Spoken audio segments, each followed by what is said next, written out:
Hello, welcome to this episode of Soul of the Pacific. I'm your host, Liyanne, and today I'm joined by Siliga Sani Muliaumaseali'i, performer, producer, and playwright.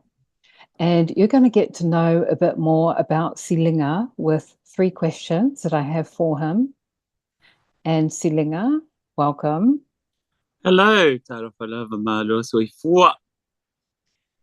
The first question is, what is your connection to the Pacific? I'm Samoan. My parents are Samoan. My grandparents are Samoan. So I go back to the long line of being a Samoan. Born and raised in Aotearoa, Tamaki Makaurau. When our families came, I think they had a choice of whether to teach their children the Samoan language and the culture or not. Sometimes assimilation was the obvious choice, but for us it wasn't. We weren't allowed to speak English at home, which was difficult, but in hindsight, I'm now very happy that happened. So my connection is to the Pacifica. Is that the question? Is that Yes. I'm a Samoan? I am Samoa, because in Samoan we don't say I am a Samoan. We say Oahu Ore Samoa. I am the island. I am Samoa. I am that landmass. I am that culture. If you're going to translate it. Oh, okay. I didn't realize that. Can you give me a bit more insight into why it's said that way? I don't know why. We just always, that's how we say it. Or if I see a Tongan person, we say, Ose Tonga, or Ose Konga. Of that Tonga, is it Tonga? Ose Konga, Ose Palangi, is it a Palangi? So we would say, Oa Ore Samo, or Oi Ole Fiki, you are the Fiji. So is it a bit like, not dissimilar to Māori, where you're actually connecting the person to their whenua or, to the land? Yeah, I think that's how I'd interpret it. Yeah. I'm just analyzing it. I'm looking at the etymology, and it's probably idiomatic. So it probably just means I am Samoan. But when you translate it literally, Oa'u Ole Samoa, and I write about this when I have to write about it, and I think, when I have to think about it, that's what it is, because I am Samoa. So you are Samoa. You come from a long lineage of Samoans, and you live in Aotearoa, New Zealand. So those are your connections to the Pacific, yes? Yes. Yeah. So my next question is, and it's a bit more involved, of all of the traditions and cultural practices in the Pacific, which is the one that resonates with you the most and why? My first answer to that is siva, which is dance, and I guess music is involved in that. Celebration, telling stories through dance, and it was and singing as well, because the singing is part of the dance more often than not. So I like the celebratory aspect of the Samoan culture, the siva and the pese, the tawalunga and the ma'ulu. Ma'ulu is a song, action song, which, so it's everything at once. You got the story, you got the music, you got the singing, you got the dance, and the hand movements that is telling you what the story is. So that's what really sticks with me the most out of the Pacifica Samoan culture. For the benefit of people that don't know what a siva or tawalunga is, would you be able to expand on those? A siva's dance. So ceremonial dances, but it's also a word for dance in general. So if you're going to go to a disco, if they still have them, ka siva, let's go up and dance. And then if there was a wedding or a birthday, and the tawalunga, so the person whose birthday it is, or the wedding, so the bride, for example, and the bridegroom would do that tawalunga at the end of all the speeches and all the the formalities, and that means it's the pinnacle of the occasion. So the tawalunga is the solo dance for the chief's daughter or the chief's son, and it means like the pinnacle, or I think it's the roof of the house. It's the top thing, and the salsa, which is a great sitting down dance. Who wants to get up in the heat? So everyone's sitting down in the legs folded, and they follow like a responsorial, like there's a leader calling out the moves, and then everybody does that, and it's quite a exciting dance. Not as exciting as the Fatopachi, which is slapping away the mosquitoes, which is what the men do. So yeah, there's a whole lot of different, I suppose, lots of cultures, different ways of expressing your siva in the Samoan way. So let me just try and summarize that. So we've got siva as in that's the word for dance generally. Yes. Then you have the tawalunga, which is like the pinnacle of an occasion, like the roof of a house. Yeah. And when I was listening to what you were saying, it's like it's the underscore for an occasion, and it's almost like an occasion is not complete without the dance to give it its roof. Yeah, to give it the ding, icing on the roof of the cake. Yes. And then you mentioned very quickly the sasa, which I had the pleasure of having to learn a sasa, care of you, with the production that you did. And I will probably go and dig out some of that footage to put in here. Oh my gosh. So people can actually see what you're talking about when you say sasa. Yeah, that's right. Didn't we have fun, Liyanne? Wasn't that fun? We did, didn't we? Right. Yes. And you basically sit down and you're following the leader, and it's actions and clapping and you're slapping and you're sitting with legs crossed. Yeah. In rows. It's not easy. It's not easy, no, especially if you're not used to doing it, you know. Yeah.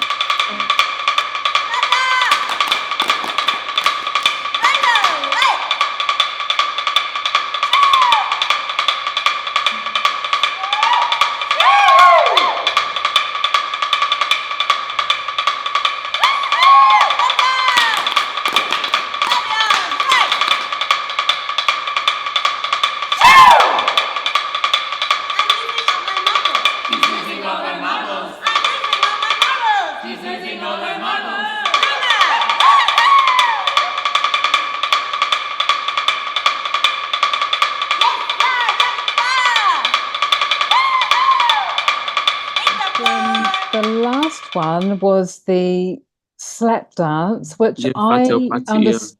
Okay, so there we go. What did you call it? Because what's the difference between that and the siva tau? Well, siva tau. I mean, the siva tau is says dance of war. Oh. So that's what I think is what the Manu Samoa do before. It's like their haka, and I'm not sure if that was like an ancient thing. I think it was brought in for the rugby. I may be incorrect, but that's what I think. But siva tau is like a war dance. But the Fatopachi is about slapping away the mosquitoes.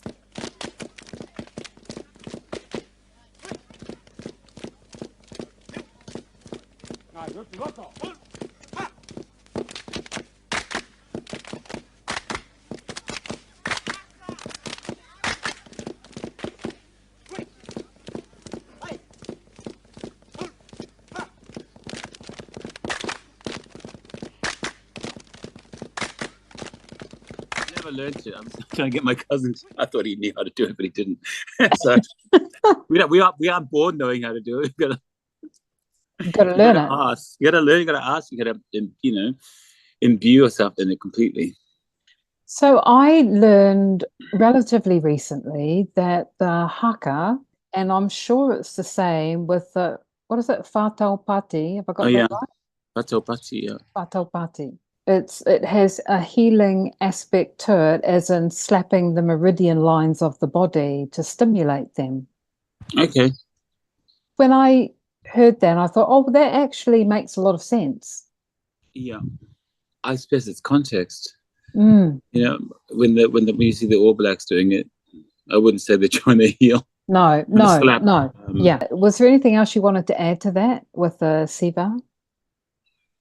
No, I just know that it's something that, as a Samoan, we love to dance.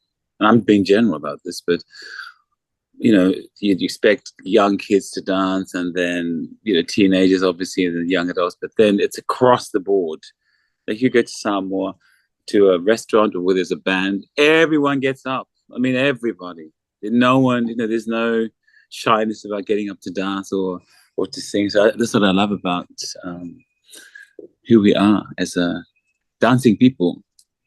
I love that. I love that you brought that in, because you just made me realize why I've never been shy to get up and be the first person to dance on an occasion. You've just made me realize it's in my DNA. Yeah, for sure. When you hear the music, get up and dance, and then get on with stuff. Or it's not this, I can't dance or I can't sing. You just, and we're just kind of forced to do it whenever we had guests coming around. Get up and do a dance.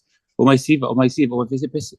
So you'd be like, and then you just do it, and it just becomes part of your life. Trick question for you: what is the most important thing to have when you are dancing, especially tawalunga? What's the most important aspect if you're the dancer? So the respect for the, well, I don't say choreography, but for the whole. I'm doing the siva now.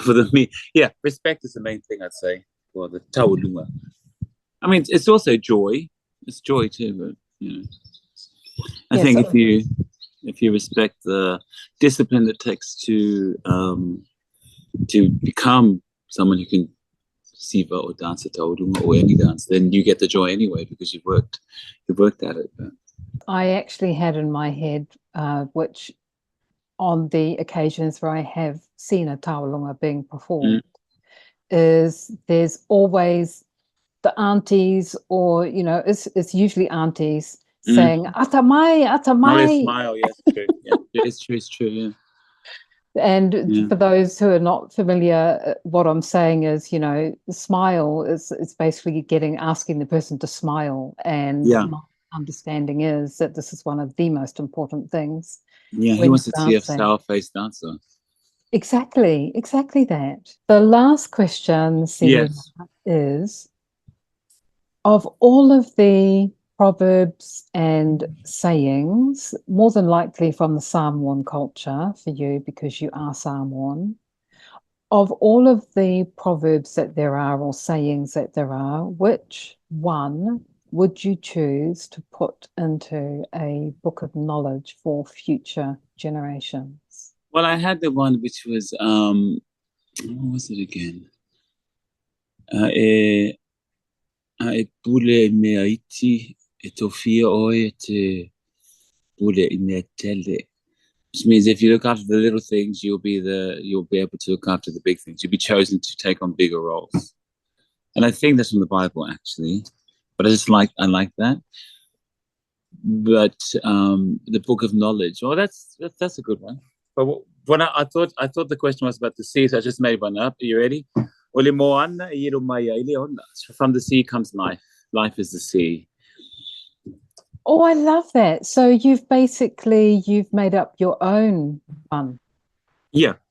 Awesome. Apropos, because I thought the question was, about the moana. But that was the first question. Anyway, so I just wrote this. From the sea begets life. The life begets the sea. You get life from the sea, because, the Pacifica and the world, I suppose. Yes, absolutely. The moana, the waters are extremely important for the whole world. Yeah. So give that to me one more time. Ole moana e ilo mai ai leola. The sea, from it gives the life. So the sea gives life. Yeah, and life is the sea. Beautiful. The sea of life. So what are you up to at the moment, Silliga? And is there anything that you want to tell people about, and how they can support whatever it is you're doing? Yeah. Because, I know you're always busy doing something. Yeah. Oh, well, thank you for the opportunity. I've written a show called the Mario Lanza Valentine's Fantasy. Mario Lanza is a famous American opera singer from the 1950s. And the story is he lands in Rotorua because there's a storm, because he never toured here. And his plane is defunct, so he has to stay, but he wants to get home for Valentine's Day. And he happens to run into Ana Hato, who is a Maori songstress from the 30s and 40s. And she was the first Maori woman to be recorded commercially here in Aotearoa, in Rotorua actually. So it's a local story. So it's the tagline is where opera meets waiata on the shores of Rotorua. And it stars myself and Maisie Rika and the local cast of singers. Our musical director is Dan Yeremia, who's a Samoan doctor and an amazing guy. He's also assistant director, and it's a fun show, and it touches on the history of the Maori battalion, and also the recording history and Anahato and Dean Waratini, who was also the first male Maori to be recorded here. So it's a nice story. It's on at the Howard Morrison Centre on September the 21st this year. So we did it earlier in the year for Valentine's Day in February. That was the premiere, and now we're reviving it. The Sir Howard Morrison Centre is it in Whakatane? Is that right? In Rotorua. Rotorua. Beg your pardon. Yeah. Okay. Yeah. So those of you who are in Aotearoa, New Zealand, or coming to visit Aotearoa, New Zealand, if you're going to be anywhere near Rotorua, what date was it again? September the 21st. 2 shows, 2 p.m. and 7 p.m. Or you can find out on 3spresents.com. 3spresents.com. All the information's there. Okay, I'll put that link in the notes as well. Thank you for your time, enthusiasm, and agreeing to have a chat with me. Thank you.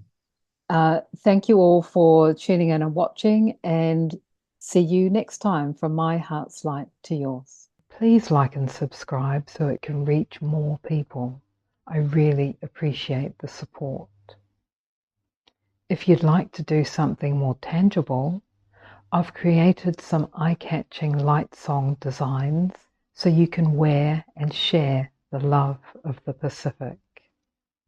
Each design contains the light song, the love vibration for either Samoa, Aotearoa, or Hawaii. The color combinations and patterns come from their star maps and are designed by the stars. Thank you for watching.